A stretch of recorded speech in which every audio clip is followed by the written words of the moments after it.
Hello guys, ഇന്ന് ഞാൻ എൻ്റെ വണ്ടിയുടെ ടയർ ചേഞ്ച് ചെയ്യാൻ പോവാണ്. ആൾമോസ്റ്റ് ത്രെഡെല്ലാം തേഞ്ഞ് തീർന്നിട്ടുണ്ട്. മാക്സിസിൻ്റെ മാക്സ് ഫ്ലോർ എന്ന ടയറാണ് ഞാൻ യൂസ് ചെയ്തിരുന്നത്. ഈ ടയർ വെച്ച് എനിക്ക് എത്ര കിലോമീറ്റർ ഓടാൻ പറ്റിയെന്ന് പറഞ്ഞു കഴിഞ്ഞാൽ ചിലപ്പോൾ നിങ്ങൾക്ക് വിശ്വസിക്കാൻ ബുദ്ധിമുട്ടായിരിക്കും. പല വീഡിയോയിലും ഞാൻ ഇതേ ടയറിന് 10,000 കിലോമീറ്ററിന് മേളിൽ ലൈഫ് കിട്ടിയിട്ടുണ്ടെന്ന് ആൾക്കാർ പറയുന്നത് കണ്ടിട്ടുണ്ട്. എന്നാൽ എനിക്ക് കിട്ടിയത് 26,600 കിലോമീറ്ററാണ്. ഇത് ഞാൻ തള്ളിയതൊന്നും അല്ല കേട്ടോ.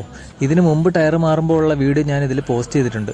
അതിലെ കിലോമീറ്റർ വെച്ച് നോക്കുമ്പോൾ മനസ്സിലാവും. സിയറ്റിൻ്റെ സ്റ്റോക്ക് ടയർ 13,333 കിലോമീറ്ററിലാണ് ഞാൻ ചേഞ്ച് ചെയ്തത്. ഇപ്പോൾ വണ്ടി ഓടിയിട്ടുള്ളത് 39,900 കിലോമീറ്ററാണ്. നല്ല പെർഫോമൻസും നല്ല ലൈഫും കിട്ടിയതുകൊണ്ട് തന്നെ അതേ ടയർ തന്നെയാണ് ഞാൻ വീണ്ടും വാങ്ങിയത്.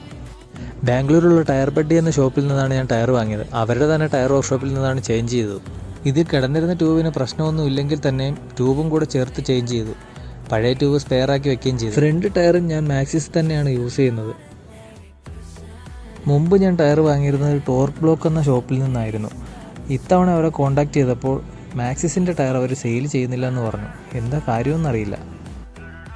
എന്തായാലും ഈ ടയർ റോഡിലും ഓഫ് റോഡിലും എനിക്ക് നല്ല പെർഫോമൻസ് കിട്ടുന്നുണ്ട്. ഇതൊരു പ്രൊമോഷൻ വീഡിയോ ഒന്നും അല്ല കേട്ടോ, എൻ്റെ ഒരു അനുഭവം ഷെയർ ചെയ്തെന്ന് മാത്രം. മാക്സിസിൻ്റെ മാക്സ് ഫ്ലോർ എന്ന ഈ ടയർ യൂസ് ചെയ്യുന്ന ആരെങ്കിലും ഈ വീഡിയോ കാണുന്നുണ്ടെങ്കിൽ നിങ്ങൾക്ക് കിട്ടിയ പെർഫോമൻസും എത്ര ലൈഫ് കിട്ടിയെന്നുള്ളതൊന്ന് കമൻറ്റ് ചെയ്യാൻ മറക്കല്ലേ. അപ്പോൾ അടുത്തൊരു വീഡിയോയിൽ വീണ്ടും കാണാം.